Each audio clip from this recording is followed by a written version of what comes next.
Doctor அரவிந்துக்கும் பவித்ராவுக்கும் கல்யாணம் நடக்கக்கூடிய சில எபிசோடுகள்லாம் அடுத்தடுத்து வர்றதுக்கு வாய்ப்பு இருக்குது. அது எப்படி நடக்கும் அப்படிங்கிறது குறித்து தான் நாம் இந்த வீடியோவில் பார்க்க போகிறோம். இது சும்மா ஒரு கெஸ்ஸிங் மட்டும்தான். இப்போ பார்த்தீங்க அப்படின்னா நம்ம சங்கவிக்கு ஆப்ரேஷன் பண்ணிட்டாங்க. கீழே விழுந்ததில் மிகப்பெரிய அடிபட்டிருக்கு அப்படிங்கிற மாதிரி சொல்லியிருக்காங்க.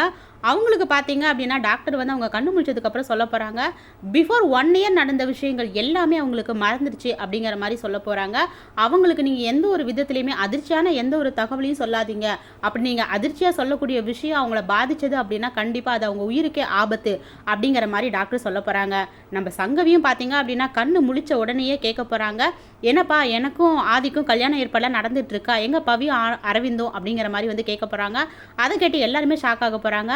ஏன்னு பார்த்தீங்க அப்படின்னா நம்ம பவித்ராவுக்கும் அரவிந்துக்கும் கல்யாணம் ஆன விஷயம் மட்டும்தான் நம்ம பவிக்கு ஞாபகம் இருக்குது. அதே சமயம் நம்ம பவிக்கும் அரவிந்துக்கும் கல்யாணம் நடந்த உடனேயே தாமோதரன் சொல்லியிருக்காரு, இந்த மாதிரி சங்கவிக்கும் நம்ம ஆதிக்கும் அடுத்து கல்யாணம் நடக்க போகுது அப்படிங்கிற மாதிரி அனௌன்ஸ்மெண்ட் பண்ணியிருப்பாரு. அந்த விஷயம் மட்டும்தான் நம்ம சங்கவிக்கு ஞாபகமாக இருக்குது.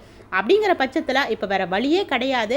நம்ம ஆதிக்கும் பவித்ராவுக்கும் கல்யாணம் ஆயிடுச்சு அப்படிங்கிற விஷயம் சொன்னால் அது நம்ம சங்கவியுடைய உயிருக்கு ஆபத்தாக முடியும். அப்படிங்கிறதுக்காக நம்ம பவித்ராவுக்கு கல்யாணம் ஆகி அரவிந்து இறந்துட்டாரு, நம்ம பவித்ரா இப்போ விதவையாக தான் இருக்காங்க அப்படிங்கிற மாதிரி கதைக்கெல்லாம் கொண்டு போக போகிறாங்க.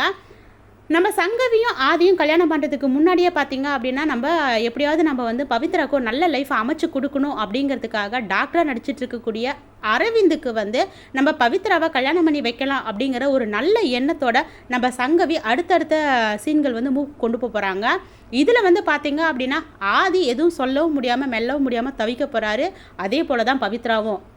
இப்போ கதைக்கெல்லாம் உண்மையாலுமே பார்த்தீங்க அப்படின்னா சங்கவிக்கு ஞாபகமே வந்தாலுமே ஞாபகம் வராத மாதிரி தான் அடுத்தடுத்து நடிப்பாங்க அப்படின்னு தாங்க நினைக்கிறேன்.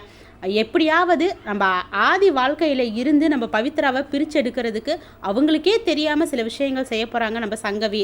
இந்த மாதிரி அடுத்து கதைக்களம் போகிறதுக்கு நிறையவே வாய்ப்பு இருக்குது அப்படின்னு தாங்க நான் நினைக்கிறேன்.